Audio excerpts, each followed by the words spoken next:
துவங்கியிருப்பதே ஒரு மோசமான அறிகுறியாகத்தான் இருக்கிறது. ஏற்கனவே செயல்படுத்த திட்டங்களை நிறுத்துவதும் பெயர் மாற்றுவதுமாக இருக்கிறார்கள்.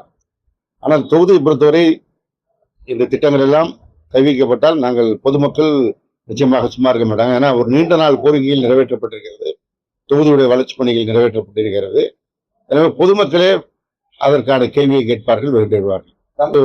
இன்னைக்கு தாவேகாவுடைய கூட்டணியில் இடம்பெற்றிருக்கின்ற எங்களுடைய பழைய தோழர்கள் எல்லாம் அவர்களால் தாவேகாவுடைய செயல்பாடுகளை ஏற்றுக்கொள்ளவும் முடியவில்லை. அதே சமயத்தில் எடுத்த முடிவுகளால் பின்வாங்கவும் முடியாமல் ஒரு மன உளைச்சலில் இருப்பதை தான் அவர்களுடைய பேட்டிகள் காட்டுகிறது. குறிப்பாக இந்திய கம்யூனிஸ்ட் கட்சி வீரபாண்டியன் அவர்கள் மிக தெளிவாக பேசக்கூடியவர், மிக தெளிவான கொள்கைவாதி. ஆனால் ஒவ்வொரு நாள் காலையும் மாலையும் அவர் அளிக்கிற பேட்டியே அவருக்கே அது வித்தியாசமாக இருக்கும் என்பது எல்லோரும் உணர்ந்திருக்கின்ற சூழல். எனவே காலம்தான் இதற்கெல்லாம் முடிவு சொல்ல வேண்டும். அது ஒரு சமூகம் ஒடுக்கப்பட்டு பல்வேறு அழுத்தங்களுக்கு ஆளாக்கப்பட்ட சமூகத்தை கை தூக்கிடுவதற்கு தான் அரசியல் சட்டமைப்பு மேதை ஆனால் அம்பேத்கர் அவர்கள் இதற்கான பல முடிவுகளை எடுத்தார்கள். அதனால்தான் விடுதலை சிறுத்தைகள் கட்சியின் நாடாளுமன்ற உறுப்பினர் அண்ணன் ரவிக்குமார் அவர்கள் இந்த பெயர் மாற்றம் சரியாக இருக்காது என்று சொல்லியிருக்கிறார். எனவே விடுதலை சிறுத்தைகள் கட்சியை பொறுத்தவரை அவர்கள் இந்த அம்பேத்கர் கொள்கையிலே தெளிவாக தீவிரமாக செயல்படக்கூடியவர்கள். எனவே அவருடைய வாதம் என்பது இந்த நேரத்தில் மிகுந்த முக்கியத்துவம் வாய்ந்தது. நீங்க திராவிட முன்னேற்ற கழகத்தின் கூட்டணியில் இருந்தபோது அவர்கள் நினைத்த நேரத்தில் அன்றைய முதல்வராக இருந்த திராவிட முன்னேற்ற கழக தலைவர் அவர்களை சந்திக்கக்கூடும். அறிவாலயத்திற்கு வந்தாலோ, சட்டமன்ற தலைமை செயலகத்துக்கு சென்றாலோ, இல்லை அவருடைய இல்லத்திற்கோ சென்று சந்திக்கக்கூடிய சூழல் இருந்ததால் பல்வேறு கருத்துக்களை விவாதிக்கக்கூடிய வாய்ப்பு இருந்தது. ஆனால் இன்றைக்கு தாவேகா தலைமையோடு அவர்கள் சந்திப்பதே ஒரு பெரிய செய்தியாக வரக்கூடிய அளவுக்கு மாறி இருக்கிறது. எனவே அந்த இடைவெளி என்பது உங்கள் பார்வையில் நீங்களே சொல்வது போல ஒரு அரவணைப்பு குறைவான சூழலில் இருப்பது போன்ற ஒரு தோற்றம் ஏற்பட்டிருக்கிறது. உண்மையும் அதுதான். அதிமுகவை பொறுத்தவரை அந்த கட்சியினர் இப்பொழுதாவது தூக்கத்திலிருந்து எழ வேண்டும். விஜயோட வெற்றிக்கு முக்கிய காரணமாக அமைந்தவர்களே அவர்கள்தான்.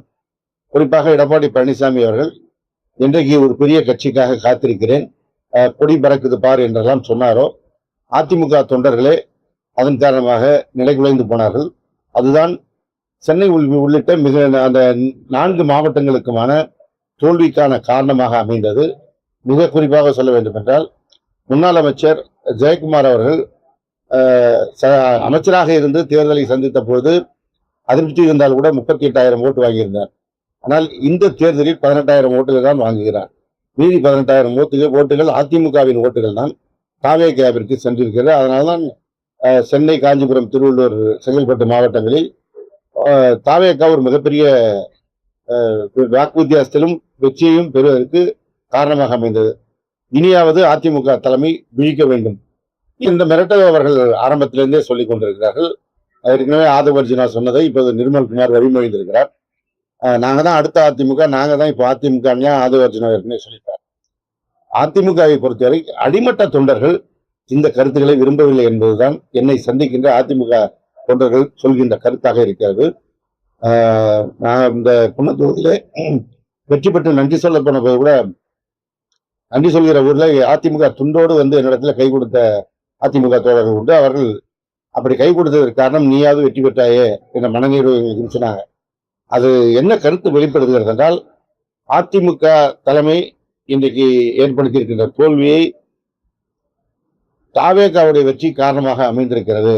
இது மிகுந்த மன வருத்தத்தில் நாங்கள் இருக்கிறோம் என்பதுதான் அதிமுக தொண்டர்களுடைய உணர்வாக நான் வருகிறேன். அந்த பிரச்சனையே இல்லை.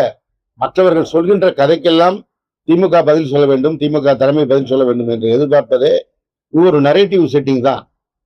குறிப்பாக தாவேகாவுடைய வீகோபாளர்கள் ஆதவர்ஜுனா இந்த கூட்டம் தான் இந்த செய்தியை தொடர்ந்து பரப்பி கொண்டிருக்கிறார்கள். இல்லாத செய்தியை பரப்புகிற ஒரு கோயபல்ஸ் ஹிட்லருடைய காலம் போல பிரச்சார பயணம் தான் இன்றைக்கு விஜயுடைய ஆட்சியில் நடக்கிறது. விஜய் கரூர் செல்வதை ஒரு காலமும் திமுக தவிர்ப்பதற்கு நீதிமன்றத்திற்கு செல்லவில்லை. ஆனால் அன்றைக்கு வந்த தலைப்பு செய்தி பூராவும் விஜயுடைய ரூட் மஃபியா மூலமாக விஜய் ஏதோ கரூர் செல்லாமல் தடுப்பதற்கு திமுக மனு போட்டிருப்பது போன்று செய்தியை பரப்பினார்கள். திமுகவின் மனு என்ன நீதிமன்றத்தில் தாக்கல் செய்யப்பட்டது என்று வெளிப்படுத்தப்பட்டிருக்கிறது. அதில் அந்த வார்த்தையே இல்லை. எனவே தொடர்ந்து அவர்கள் செய்வதெல்லாம் தலைப்புச் செய்திகளை கொடுத்து அதன் மூலமாக மக்களை திசை திருப்பலாம் என்கின்ற எண்ணம் தான். அதுபோன்றுதான் திமுக அதிமுக குறித்த செய்திகளும். திராவிட முன்னேற்ற கழகம் முழு செயல்பாட்டிற்கு களத்திற்கு வந்துவிட்டது. 6 மாத காலத்திற்கு இவருடைய சில விஷயங்களை நாங்கள் விமர்சனம் செய்ய வேண்டாம் என்று எங்கள் தலைவர் விரும்பிய காரணத்தினால் பொறுத்திருக்கிறோம். ஆனால் மக்கள் பொறுத்திருக்கவில்லை என்பதை நீங்கள் உணர வேண்டும். கன்னியாகுமரியில ஒரு கஸ்டடியல் டெத் ஏற்பட்டிருக்கிறது. அதன் மூலமாக சபரிவர்மன் என்பவருடைய உயிரிழப்பிற்கு பிறகு அங்கு என்ன கொந்தளிப்பு நிலவுகிறது என்பதை இன்றைக்கு நாம் பார்த்து கொண்டிருக்கிறோம். அதே போல பழனியில அறநிலையத்துறைக்கு சொந்தமான இடத்தை தனியார் ஒருவருக்கு விற்றது குறித்து இன்றைக்கு நீதிமன்றம் மிகுந்த கண்டனத்திற்குரிய செய்தியாக பார்த்து அவர்கள் அதில் ஒரு தீர்ப்பு வழங்கியிருக்கிறார்கள். ஆனால் அதையும் மூடி மறைக்கிற விஷயமாக, அதை திசை திருப்புகிற விஷயமாகத்தான் இந்த அமைச்சர் பெருமக்கள் பதில் சொல்லிக் கொண்டிருக்கிறார்கள். எனவே மக்கள் களத்திற்கு வந்து விட்டார்கள். எனவே நிச்சயமாக திராவிட முன்னேற்றம் எதிர்காலத்தில் இந்த அரசை முழுமையாக வெட்ட வெளிச்சப்படுத்தி திராவிட முன்னேற்ற கழகத்தினுடைய செயல்பாடுகள் தொடரும். அதிமுக மருத்துவக் கல்லூரிக்கு மட்டும்தான் அந்த 7.5 கொண்டு வந்தார்கள். மற்ற பொறியியல் துறை, வேளாண் துறை போன்ற மற்ற ப்ரொஃபஷனல் கோர்சஸுக்கும் அந்த 7.5 விரிவுபடுத்தியது திராவிட முன்னேற்ற கழக ஆட்சி. எந்த ஒரு திட்டமும் படிப்படியாகத்தான் செயல்படுத்தப்படும். அப்படி படிப்படியாக செயல்படுத்தப்பட்டதுல இன்றைக்கு அவர்கள் அடுத்த கட்டத்திற்கு போகலாம். ஆனா ஸ்டிக்கர் ஒட்டிக்கிற விருப்பப்படுவாங்க. திராவிட முன்னேற்ற கழகம் செய்தாலும் அதை அதிமுக செய்திருந்தாலும் அந்த திட்டங்களுக்கெல்லாம் இன்றைக்கு ஸ்டிக்கர் ஒட்டி கொண்டு அதை ஏதோ தான் செய்தது போல தொடர்ந்து காட்டிக்கொள்கிற முயற்சியில் இந்த அரசாங்கம் ஈடுபட்டு கொண்டிருக்கிறது. 2 நாட்களுக்கு முன்பாக திராவிட முன்னேற்ற கழகத்தின் ஆட்சி காலத்தில் எம்ஆர்பி மூலமாக தேர்வு நடத்தப்பட்டு தேர்வுக்கு அதில் தேர்ந்தெடுக்கப்பட்ட அரசு மருத்துவமனைகளுக்கு இப்ப இவங்க பணியாணை வழங்குறாங்க. ஆனா ஏதோ அந்த 60 நாள்ல இவங்களே அதுக்கு நோட்டிபிகேஷன் கொடுத்து பணியிடத்தை உருவாக்கி தேர்வு நடத்தி அவர்களை தேர்வு செய்து பணி கொடுப்பது போல ஒரு ஷோ செய்யறாங்க.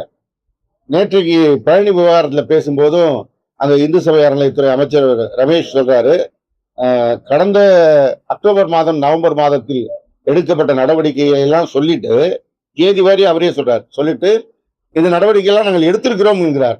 அந்த நடவடிக்கை எடுத்தது திராவிட முன்னேற்ற கழக ஆட்சி. இன்னைக்கு அந்த இடத்தை கொடுத்ததுதான் இவங்க. இப்ப திமுக எதெல்லாம் நல்லது செய்ததோ அதையெல்லாம் தாங்கள் செய்தது போல சொல்லிக் கொள்கின்ற அதே வேளையில் திமுக மீது ஒரு ஊழல் குற்றச்சாட்டுகளை சொல்லி திமுகவை அழித்து விடலாம்னு நினைக்கிறாங்க. மக்களுக்கு தெரியும் இந்த விடியல் பயணத்தை யார் கொண்டு வந்தது என்பது மக்கள் அறிவார்கள். நான் முதல்வன் திட்டத்தை யார் கொண்டு வந்தது என்பதை மக்கள் அறிவார்கள். இவங்க பேரை வேணா மாற்றலாம், மக்கள் மறக்க மாட்டார்கள். பாஜக எல்லா மாநிலங்களிலும் தங்களுடைய ஆட்சி வர வேண்டும் என்பதை விரும்புகிறார்கள். அப்படி விரும்புகிற போது சில மாநிலங்களில் நேரடியாக அவர்களால் களத்தில் குறித்து செயல்பட முடியாவிட்டால் வேறு சக்திகளை, மாற்று சக்திகளை உள்ளே இறக்குவது வழக்கம். அப்படி அண்ணாமலை பாஜகவில் இருந்து வெளியில கட்சி ஆரம்பித்திருக்கிறார். இல்லை, இது போன்ற கோரிக்கைகள், பல கோரிக்கைகள் எழதான் செய்யும். நீதிமன்றம் இந்த வழக்கு சென்றிருக்கிறது. நீதிமன்றத்திலும் ஒரு தற்காலிகமாக தான் தீர்ப்பு சொல்லிருக்காங்க, மீண்டும் தீர்ப்பு வழங்கும்னு சொல்லிருக்காங்க. நீதிமன்றம் இதற்கு ஒரு முடிவு கட்டினாதான் அடுத்த கட்டத்தில் தொடர்ந்து தேர்தல் நேரமாக இருந்தாலும் இப்போவா இருந்தாலும் 2 பேருக்கு தான் போட்டி, ஒன்று திமுக ஒன்று டிவிக என்று சொல்லி நிறுவ முயல்வதைத்தான் அண்ணன் திருமாவர்கள் குறிப்பிடுகிறார் என நான் நினைக்கிறேன். இதன் மூலமாக அதிமுகவை ஒட்டுமொத்தமாக காலி செய்து விடலாம் என்கின்ற எண்ணத்தில் தாவேக விஜய் இருக்கிறார்கள். ஆனால் பாஜக இன்னொரு கோணத்தில் இருக்கிறார்கள். இதையெல்லாம் சூசகமாகத்தான் அண்ணன் திருமாவர்கள் குறிப்பிடுகிறார்கள் என்று நான் நினைக்கிறேன். அண்ணன் திருமாவர்களை பொறுத்த வரைக்கும் ஜனாதிபதி ஆட்சி வந்துவிடக்கூடாது, சட்டமன்ற ஒரு கலைக்கப்பட்டு விடக்கூடாது என்கின்ற சூழலில் ஒரு ஆதரவை கொடுத்தது தான் முன்னாடி வலியுறுத்தி சொல்லியிருக்கிறார். இன்றைக்கு நடக்கின்ற நடப்புகள் அவரை இந்த செய்தியை சொல்ல வைத்திருக்கிறது. எப்பொழுதும் அவர் அரசியலை கூர்ந்து பார்த்து பதில் சொல்லக்கூடியவர். எனவே எதையும் அவர் சொல்கின்ற கருத்து ஒரு கூர்ந்து பார்த்து சொல்கின்ற கருத்தாகத்தான் நான் நினைக்கிறேன். இந்த ஆட்சி அமைந்ததுலேருந்து பார்த்தீங்கன்னா 2 செய்தி தான் போலமா. இந்த ஆட்சி அமைந்ததிலிருந்து, விஜய் தலைமையிலான தாவேக ஆட்சி அமைந்ததிலிருந்து 2 விஷயங்கள் தான் மிகுந்த குறிப்பிடத்தக்கவையாக இருக்கும். ஒன்று, இன்றைக்கு எழுந்தால் என்ன பதற்றமான செய்தி என்கின்ற பார்க்கின்ற ஒரு நிலைமை வந்திருக்கு. எந்த ஒரு புதிய ஆட்சி அமைந்தாலும் அந்த ஆட்சி அமைந்த ஒரு 6 மாத காலம் மிகுந்த ஒரு ஸ்மூத்தான ஒரு காலகட்டமாக இருக்கும். எல்லாம் புதிய அறிவிப்புகள், புதிய திட்டங்கள் இப்படி தான் இருக்கும். ஆனால் இவர்கள் வந்த பிறகு இவர்களே பரபரப்பை கிளப்புகின்ற வகையில் ஏதாவது செய்து கொண்டிருக்கிறார்கள். ஆட்சியும் இவர்கள் கட்டுப்பாட்டில் இல்லாமல் இவர்கள் இந்த பரபரப்புக்கு போவதும் குதிரை பேரம் நடத்துவதுமாக இருப்பதால் இவர்கள் கட்டுப்பாட்டில் இல்லாமல் போகின்ற காரணத்தினால்தான் ஒவ்வொரு நாளும் ஒரு செய்து பாலியல் குற்றங்கள், லாக்அப் மரணங்கள், காவல்துறையோட அத்துமீறல் என்று பல செய்திகள் தொடர்ந்து வந்து கொண்டிருக்குது. ஆனா ஒரு செய்திக்கும் முதலமைச்சர் வாய் திறப்பதே இல்லை. ஏற்கனவே கடந்த காலத்தில் மாண்புமிகு கழக தலைவர் தளபதி அவர்கள் முதலமைச்சராக இருந்தபோது எந்த சம்பவம் நடந்தாலும் அந்த சம்பவம் குறித்து தன்னுடைய கருத்தை வெளிப்படுத்துவார். இங்கே ஏதாவது ஒரு இது போன்ற லாக்அப் நடந்தால் கூட அவரிடத்துல மன்னிப்பு கேட்டு அவர் அந்த குடும்பத்துக்கு வருத்தம் தெரிவித்த செய்திகள்லாம் இருக்குது. ஒரு முதலமைச்சர் அவ்வளோ இறங்கி மக்களிடத்தில் பழகினார். அதை கூட இவர் கிண்டல் பண்ணார். சாரி சொல்லாதீங்க, நீதி தான் வேணும்னு.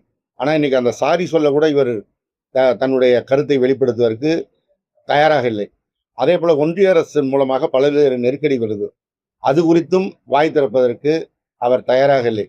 அவரை பொறுத்தவரை அவர் என்ன நினைத்துட்டு இருக்கிறாருன்னா, எப்பொழுது அவர் நினைக்கிறாரோ அப்பொழுது மேடை ஏறி தன்னுடைய கருத்தை சொல்லிவிட்டு போய்விடலாம். அதுவே தமிழ்நாட்டு மக்கள் ஏற்றுக்கொள்வார்கள் என்று நினைத்துக் கொண்டிருக்கிறார்.